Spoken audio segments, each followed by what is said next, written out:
The Big Buck Profile is brought to you by the New York State Big Buck Club. Okay, we're at the banquet with another giant. This is Jim.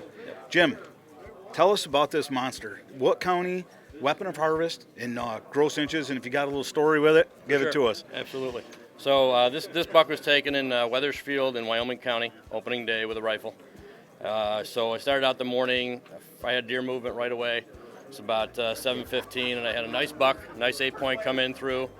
And I lined him up. I was waiting for him to come through a nice lane. I took the safe off, and I had the crosshairs right on the shoulder, and I put it back on safe. And I said, I don't want to take that one this early, but it was a really respectable buck. And for the next 2 hours, I regretted not taking that buck. And I said, I think I just ruined my season. So about 2 hours later, 2 does come in, top of a hill about 65 yards away, and just kind of watched them mosey off. And so, okay, well, I guess I'll just sit here and wait a little while longer. And then instantaneously, this guy comes up over top of the ridge standing there, and he's coming to me on a rope. And I forgot to take my safe off a 9-power when I was at the buck earlier. It was 7:15 in the morning.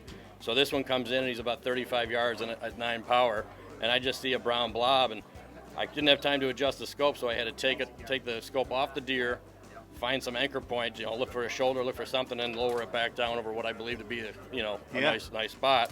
And I drilled him right in the shoulder, but I didn't know that. He ran about 50 yards and was standing there wagging his tail behind some brush. And I'm like, are you kidding me right now? Did I not take this deer?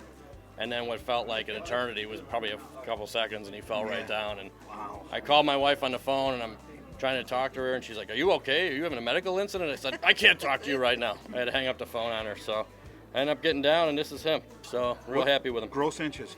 Gross inches, 160 and 5/8, and then he ended up netting 142 just because of a couple deductions on the brown ties. It's a mainframe 8-pointer. That is a big deer. Yeah, I call him the karma buck because I let the other one go earlier in the morning. Yeah, no, so. Hey, that's the way you kill the big ones. You wait, you let the little ones walk. Absolutely. That's amazing. Yep. What a great buck. Thank you for that. Well, thanks for sharing your story with us, man. It. Great buck. You bet.